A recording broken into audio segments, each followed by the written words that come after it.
Hello everyone, today I'm here with Alexander Hayne. How is it going? What's up? Yeah, hey, it's going all right. I'm excited to see my good friend Petter again, and be on his incredible YouTube channel. Why do I hear the sarcasm in your voice? Well, the thing is, when you first started, I thought, oh, there's no way I'm going to watch these things. Petter is, not going to be good at this or whatever. But I was proved wrong, and I've actually watched a number of your videos. So. Oh, really? Thank you. Yeah. Yeah. When I started, people were just like laughing at me, saying that it sucks, and everyone had no matter if they ever did like even one video in their life, everyone was like an expert immediately on how I should do it. Like everyone told me that I'm like posting too much and stuff like that, but I don't know. Yeah, no, I mean, I think you've definitely improved since the beginning, but yeah, I obviously knew it's gonna like kind of suck at the beginning, but I just thought it was better to like start and improve as I'm doing it rather than just like not start at all. So I think for this type of thing, it's important to put out a lot of content, right? Because you constant new videos, even if some of the interviews are not so great. The play-by-play, like I watched you and Arne talk about like your match in your finals of a GP or whatever, where you basically had like maybe one decision that was kind of interesting. I only did it because I was in it, and like some people who like watch the channel don't actually like even know that I like used to be a pro or whatever. So I just thought that I'm gonna like make like one video of myself, even though I knew it's not gonna be necessarily the most interesting match or whatever. But all right, I see. It's showing off that you won a Grand Prix. Yeah, exactly. You won 4 Grand Prix, right? Yeah, but only 2 of them are on camera, and the other one is like a team sealed limited. So this was the only option, basically. Yeah, the team one is the one I've used the most impressive, actually. Oh. Anyway, today it's not gonna be an interview, even though it looks like that right now. No, I've already been interviewed. Yeah, definitely. More about me. You're gonna have to start paying me the big bucks. So I made a video of top 7 Czech players last week, and many people liked it, and like it created a lot of like conversations and stuff like that. And Hayne was one of the people who commented on my Facebook page, and he said that he would like to do like top 7 Canadians as well, but he just didn't really wanted to put in the work necessarily.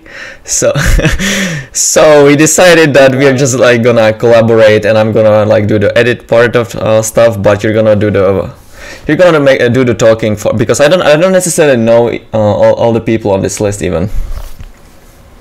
Yeah, well, I mean, frankly, I don't know all of them that well. Like some people were better players before my time, right? Mm-hmm. But I mean, I know some very well, the players who were during my era. But there's a lot of great players also didn't make this list, as I'm sure is the case for your checklist as well. All right. Coming up at number 7, I'm actually surprised that this person is number 7 because I know him personally. It's Pascal Maynard. Is that correct? Did I not miss it? Yeah, I think so. Okay. That is, yeah, Pascal Maynard. Yeah. So you're surprised that he made the top 7? No, like I actually didn't even know that there were like that many good players, and I like knew like maybe 4 of the people who are on the list, so I just like kind of assumed that he would be higher. But yeah, can you maybe like explain why he is number 7? So yeah, I mean, Pascal's someone who's had is a more modern era player. I started playing with him way back when like both of us were under 18, and we played in the first time he was the first good player I actually ever played against. It was in a Magic Scholarship Series tournament, which were these events that you had to be under 18, and you would, the top 2 players in the tournament would get scholarships, invites to other things, kind of like the GSS like evolved into that basically. Mm-hmm.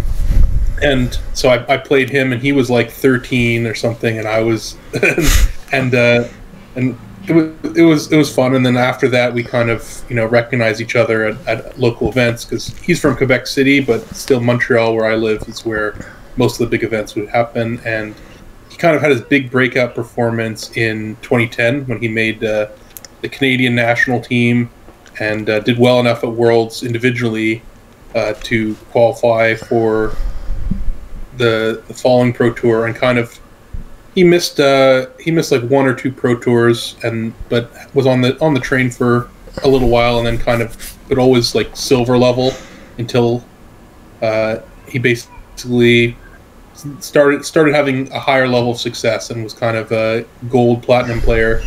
He ended up getting 2 Pro Tour top 8s, and he has, I believe, 2 GP wins and a lot of top 8 somewhere in. Yeah, I remember that he had like an insane streak 1 year or like 2 years where he was just like top 8ing at like every single GP. It was crazy. Yeah, there was 1 year where he top 8'd I think 5 GPs the same year. He came second place in the Grand Prix Player of the Year race that year to this guy. But the humble brags keep coming. I assume that there's gonna be more of that in this video, but probably this is not a humble ranking. Spoiler alert. But no, Pascal definitely had pretty good success on the pro circuit. The thing is, in general, he wasn't like as highly regarded by his peers as some other players. I think a lot of his strength was in his work ethic, and that he would kind of practice a lot with one deck or one format, and learn it kind of inside and out, and then he would be very good at doing that one specific thing. Mm-hmm. Like one example is when we're practicing for draft, and basically he would just always force Boros in this draft format. Even Mm-hmm. taking like garbage cards basically, but would do that. But he would win a reasonable amount. He'd try and find what would work for him, and then he would go with that. Mm-hmm. Yeah, that makes sense. And, yeah, I think he's definitely a solid player. He's been my teammate a bunch of times. Worked with him, and now I think he's moved over to content creation a bit of his own, I think, and running some tournaments. So Mm-hmm. He runs the set roulette events that happen, I think, every month, where random sets are decided, and you have to build decks with it and stuff, and it's cool. So I check those out. 6 at number 6 we have a person that I actually don't know. This is the first time I even saw the name. Like, it just doesn't ring a bell at all. It's Davidrood. Is that maybe like a player who was very good but maybe haven't played that much, or is it like an old-time player, or what is going on with that? Yeah, he's more of an old-time player. So kind of his dominance was he basically played kind of in around the era that Kai Bude was dominant, sort of in the mid 2000s, I guess. So also before my time. Actually, before me, he was one of the Canadians who won a Pro Tour before I did. He's a Team Pro Tour champion, and his specialty was Team Rochester Draft, which is now a dead format. I see. But he was really one of the best in the world at what he did there. He's what's the skill that you need to be so successful at a Rochester Draft that isn't maybe I cannot pronounce that, but you can't like necessarily do in the actual draft? Like, what's the difference? Well, so in Rochester Draft, you get to see all the cards, and you get to see all the picks that everybody's making. In Team Rochester Draft, of course, you also know which one of the people drafting is going to be your specific opponent, and which are going to be your teammates' opponents. Mm-hmm. So it's a lot more complicated in that in regular draft, you're just focusing on making the best picks to try and come up with the best deck in a vacuum for you, right? Now, in regular team draft, that again changes that, like, if you can screw over the people that the enemy players are sitting on your sides, if you can screw them over, more than you hurt yourself by screwing them over, then that's good, right? If you go 1-2, but the person you're passing to goes 0-3, that's a win because you just care about your relative rankings. Team Rochester takes that a step further in that, you know, sometimes, like, let's say one person's drafting a really aggressive deck, you don't have to worry about, if you know that's your opponent, you don't have to worry about having any, like, big card draw spells or big finisher things, right? You just need to be, like, a little bit bigger, right? Just, like, you want to be the life gain deck if your opponent's playing mono red, basically, right? Yeah. But also just the way, like, hate drafting is even more important, and the sequencing and stuff, and effectively, you know, in some of these formats, Davidrood would be the one. It would be basically him, like, versus Kai sometimes, in just where, like, he's effectively drafting all 3 decks versus Kai drafting all 3 decks. Wow. And, like, you have to remember all the picks that your opponents have taken and exactly their decks. So, like, and then you're building your deck at the end for specifically what your opponent's deck is. You know, obviously, you're going to main deck that Aether Gust or whatever, right? If you know if they're red green, or so on. So it's a pretty complex format. I think that's part of the reason why they got rid of it. And yeah, he won a Team Pro Tour along with one other Canadian who we'll spoiler alert, we'll get to later on this list, but also well-known French Hall of Famer Gabriel Nassif. Ooh, nice. Yeah. So, which a funny story from that event. The 2 Canadians and Nassif showed up to that event, and I heard that all the Americans were asking Nassif, "Hey, why are you playing with these 2 random Canadians?" And all the French players went up to the Canadians and said, "Why are you guys playing with Nassif?" So, well, it worked out fine, I suppose. So, but yeah, Davidrood was known for being very good. I believe he has at least 2 PT top 8s and possibly a Masters top 4 as well. But Team Rochester is really his thing, and but he's still always been a solid player, and kind of, you know, he was from his era, he was one of the best, really. Mm-hmm. He's not in the Hall of Fame, right? No. There's only one Canadian Magic player in the Hall of Fame. Oh, yeah, we're probably gonna get to him, so no spoiler alerts. Maybe we'll. Well, if not, then you should maybe say it, because we might forget about it later. Oh yeah. Well, the only Canadian Magic player in the Hall of Fame is Gary Wise. Oh, and he's not on the list. I see. Okay. Wow. Spoilers. Yeah, he was. I think if he was on the list, he'd be number 8. He's got very good results, and you know, and he was successful in a time where, you know, he was a clean player and everybody else kind of around him was cheating. And that counts for something, but generally he was not well regarded by people, and some of the people I talked to before making this list told me, you know, he was someone like that. If they're playing for top 8 of a tournament, they hope that they got paired against him. I see. But, you know, he was not known for his technical ability, but I think he was very good at drafting, and a good teammate. And he won in a different era. This list definitely is going to have some modern bias in that. I do think that it's harder, you know, as players get better, you know, to be on the top. You also need to be better. But some people were way more dominant in their era compared to how modern players are too, I think. So it's hard to compare people really over for the breadth of time. So at number 5 we have a Pro Tour champion, Sean Mcclure, and he actually won the Pro Tour. That was my first Pro Tour that I ever played in Valencia. So I remember him because of that, yeah. Yeah, Sean McLaren is a very interesting guy. You know, he might be a genius, but he's definitely a total goofball.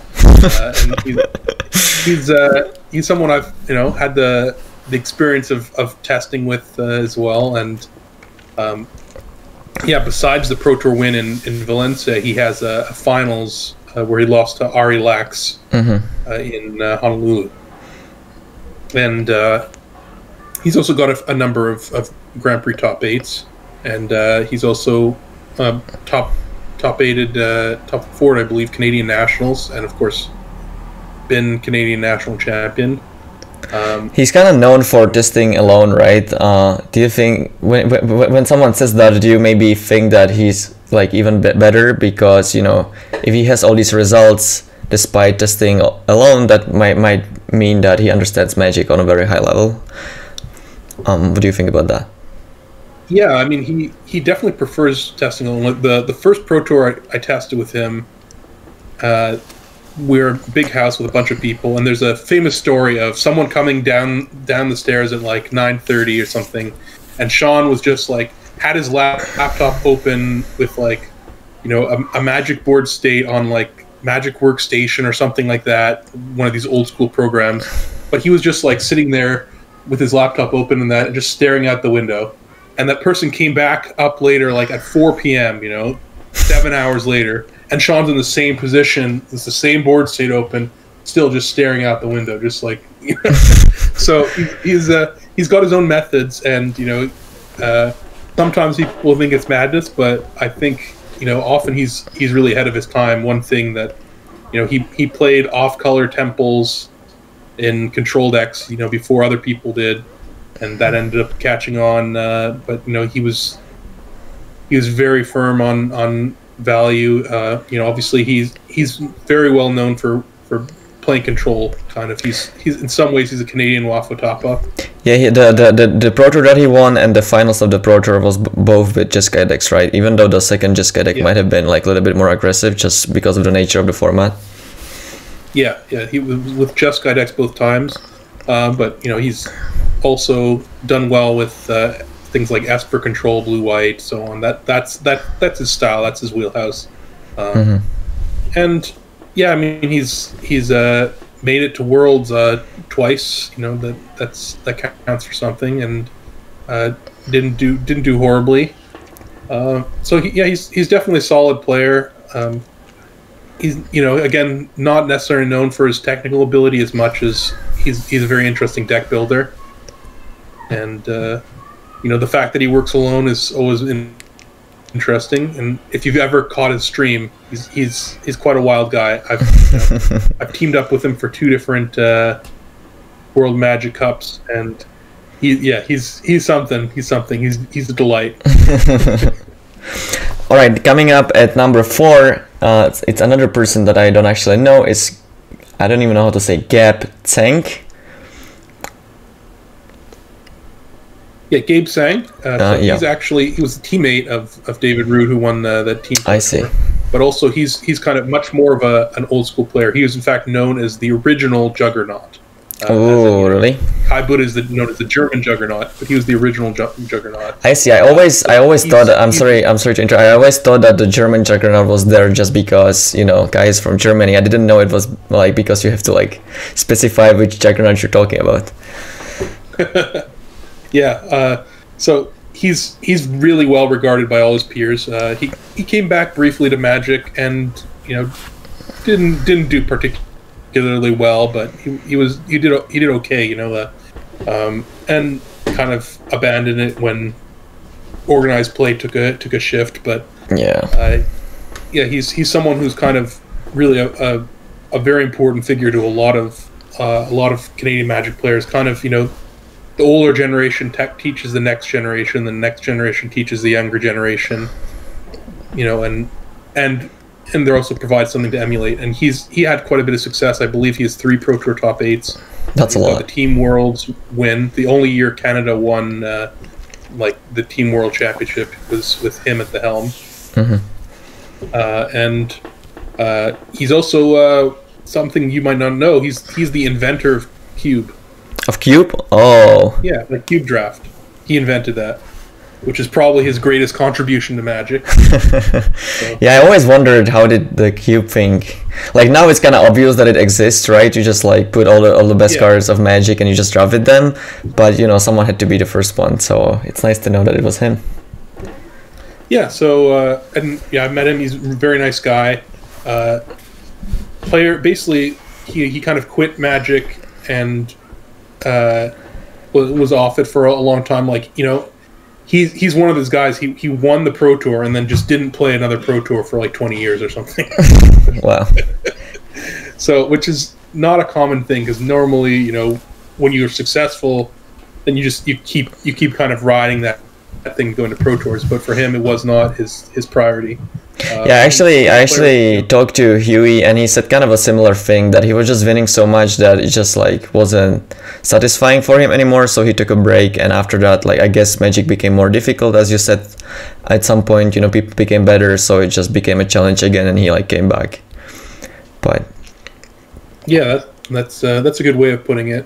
And I think with Gabe, you know, it wasn't just that, but you know, he was basically, by all his peers, all the kind of older school players I've talked to, they really think he was widely regarded as the best player kind of from the older era. And so big nod to that. I myself haven't seen him in his dominance, but I've heard a lot of stories, and I think he's someone that, you know, if he'd really kept playing and dedicated himself to the game, could have been really one of the greats. All right. And number 3, we have someone that I even tested with at some point. It's Jacob Wilson. It's actually funny that, you know, he lost the finals of a Pro Tour to Sean McLaren, which is another person on this list. But yeah, Jacob, I think he has like 3 Pro Tour top 8s, right? Or maybe 2, I'm not sure. I believe it's 3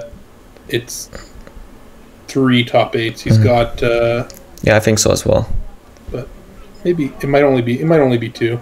He has one with Abzan and one with like the Birding Pot deck, and I'm not sure if he has a 3rd one. But regardless, yeah, it might be just those 2.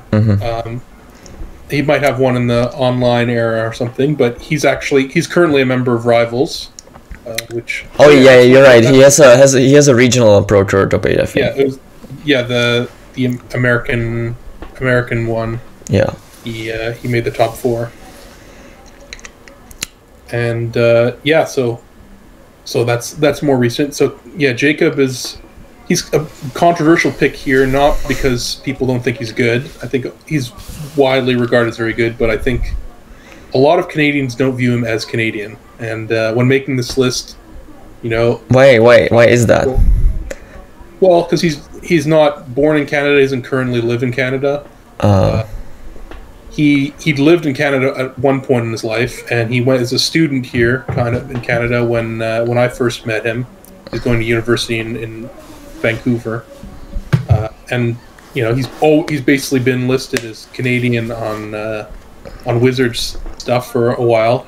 I've played in a bunch of World Magic Cup qualifiers with him. One of which, anyways, he won. So he's represented Canada at the World Magic Cup one year, which for me personally is kind of the tiebreaker of whether you consider someone Canadian. If they're on the national team, then they're Canadian. But yeah, some people, of course, disagree. There's a lot of we're in Canada. We're not quite as nationalistic as the Americans, but we still have kind of a sense of national pride. And yeah, some people. I actually remember that there was like I think like a white dude on like a Chinese team at one point, because he just like was living there for 2 years. I thought that was kind of weird. Oh yeah, the Taiwanese team, I think. Yeah. Or Chinese Taipei, when the first year of the World Magic Cup, I think they won. But yeah, so it's a little weird, but anyways, I consider him Canadian because he's kind of worked with Canadians a lot as well. We've appropriated him. Anyways, he's a very good player, and he's one of the best technical players, at least so far on the list. And during kind of his, you know, he's I wouldn't say he's really at his peak anymore, but you know, during his peak, he was really one of the best players in the world. I mean, you can see he's got a bunch of Pro Tour top 8s. He's still relatively young. He kind of, you know, really hit the Pro Tour scene when he was like... Yeah, I think he's same age as me, so he's 27 right now. He's not that young. Yeah, time flies, because I remember, you know, when he first joined our testing team, he was exactly half the age of John Stern at the time, who was another Canadian player, who's, you know, kind of had more work behind the scenes being really important to but yeah, you know, and Jacobs, you know, he has I think at least 3 GP wins, a bunch of top 8s, you you know, and he's been very successful, and he's very good. You know, he's definitely known for losing that Pro Tour Finals to Sean Mcclure, and being interviewed afterwards and saying, how do you feel, Jacob? I feel physically ill. Which was true, because I think after that he went and threw up in the bathroom or something. But that's the reason we don't normally get Pro Tour finalists interviewed that all. Frankly, wasn't a very good idea, because there's a lot of tension, a lot goes into this, and then to have to just lose at the last moment is pretty brutal. Yeah, especially the way he lost, like he just drew like infinite lands in the last game. That was yeah, he had pretty awful draws. I remember I was there rooting for him, and it was just painful kind of to watch.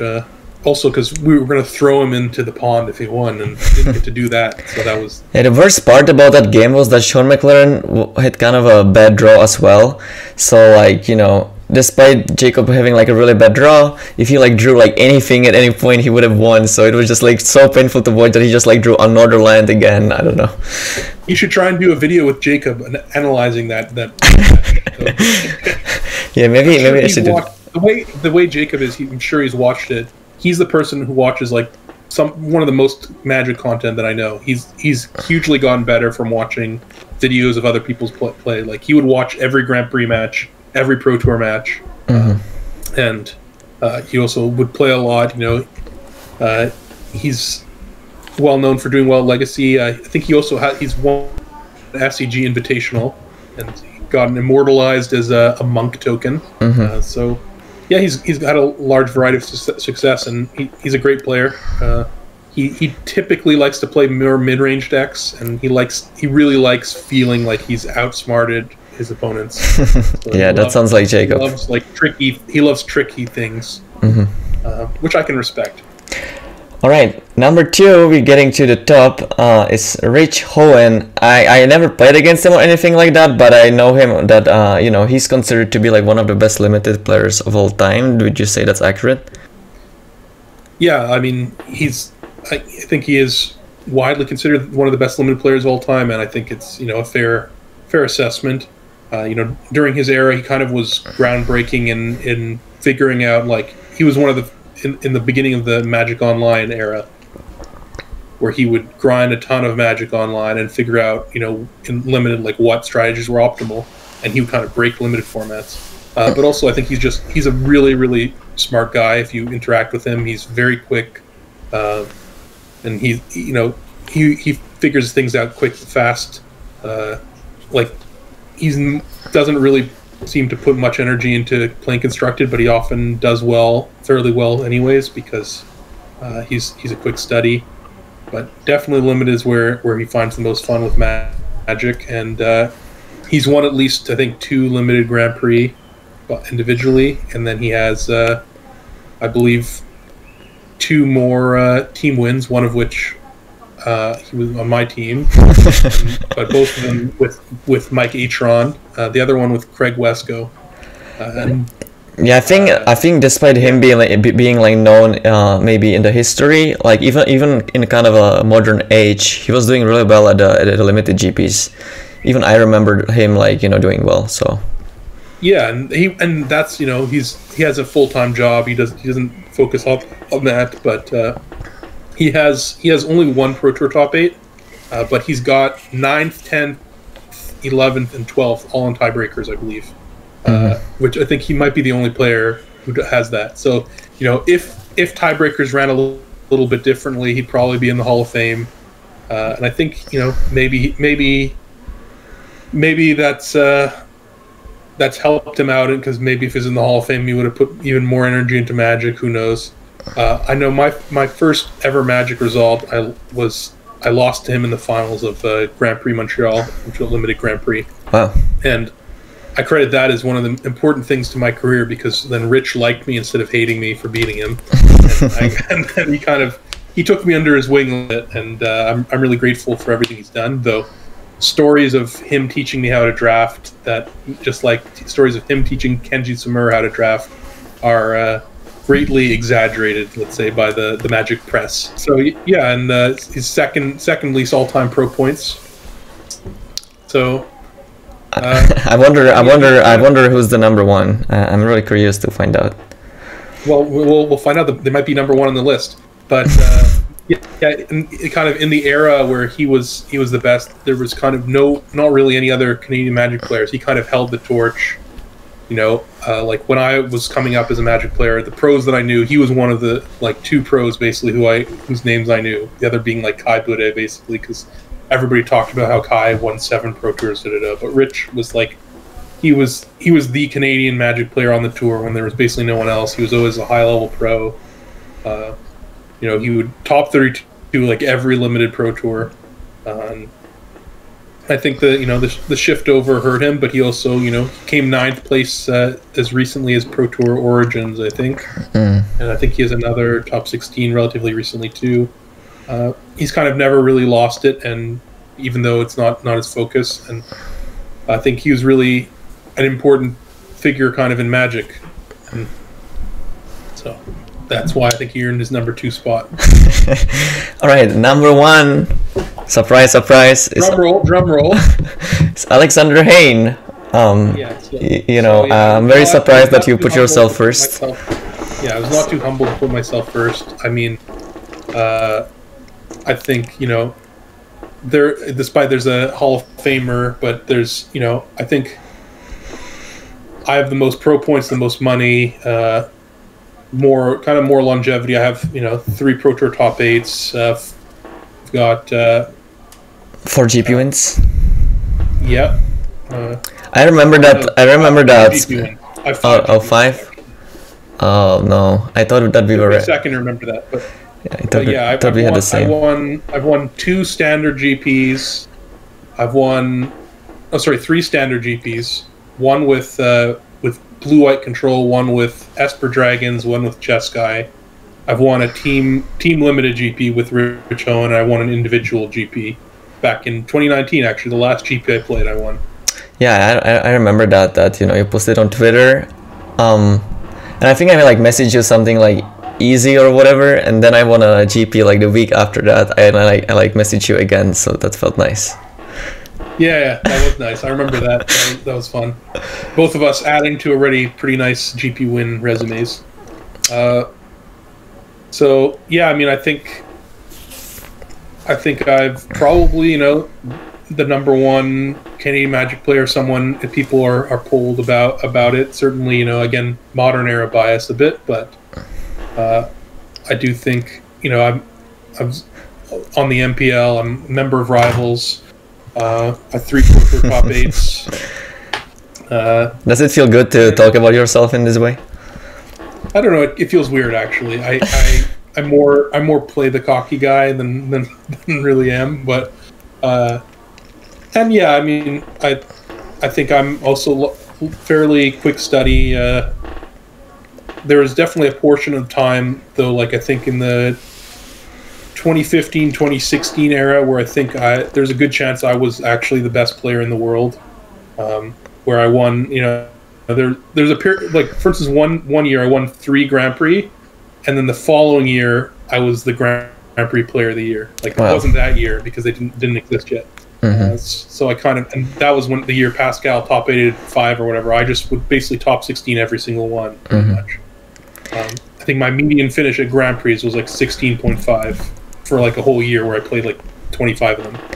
Yeah, if I should add anything to it, I even tested with you, so I have a pretty good idea. I think you might be even one of the most maybe talented players in the world, but obviously you don't really necessarily have the best work ethic or whatever. You never really want to play that much. That's always been my weakness. I think that But that's also a skill, right? In the end, it doesn't really matter.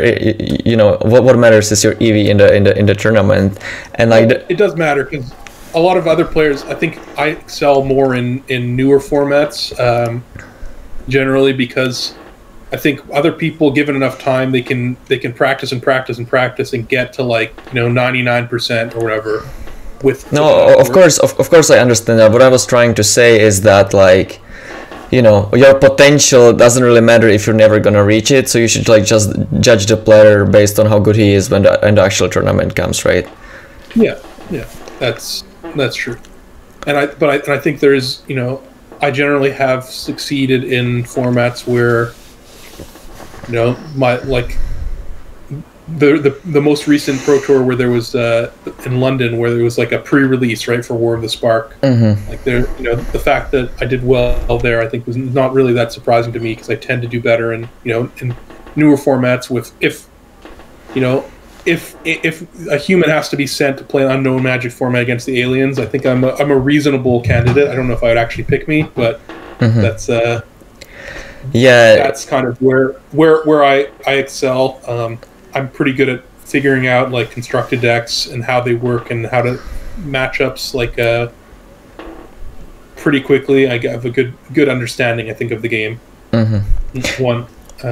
Yeah, sometimes there is like a format that, you know, it's not really necessarily about the play skill that much, but it's just about like having really a tight list and knowing how to sideboard, like something that Javier Dominguez is really good at, and you would maybe not do as well in those formats, but in like a new limited format, you might be one of the best players. So yeah. Yeah, though I think there was a point in time where I was known more as a constructed player than a limited player. There 1 year at least where I had the best constructed win rate on the Pro Tour. I didn't top any events because mostly I've kind of, for a lot of my career, I would be the person kind of behind the scenes making top 32, top 16, top 64 or whatever of like almost every Pro Tour. My median finish is very high. And, you know, it's kind of, I would bemoan my lack of win distribution, but I think it's partly that, you know, I would kind of always do well, but often not spike, because, you know, I wouldn't have that like 99, 100% that some people would. You know, they would just be really set up well for like one specific event, whereas for me, kind of, that makes sense. That's where I'd see some of my weaknesses, but I definitely had a lot of strengths, and there was a portion of time where I would play a lot of Magic and really cared, and kind of, you know, I have that as my backlog to kind of build from. But in recent years, my heart hasn't been in it the same way, and you've mostly seen the washed up version of me where I didn't really care that much. So definitely my work ethic in recent years has been bad. Like this year I'm Rivals, and I don't even test for tournaments. I just basically copy and paste a list, and I still haven't been eliminated from Rivals. So, you know. Easy. All right, that was our top 7 of, you know, best Canadian players of all time. Thanks for helping me out. Yeah, I'll give an honorable mention to Frankie Richards. You probably never heard of him, but in the local community he's known as Frankie Richards Pro Player. He's actually a limited mastermind, and he's got 100% win rate in limited and Pro Tours. Wow. Which is, you know, pretty unreal, but, you know, he had a very short Pro Tour stay. But anyways, I wanted to give a shout out to him. He's also one of the few people who can beat me in other board games. So. Alright, if you guys like the video, please click on the like and subscribe button, and I see you next time. Bye bye.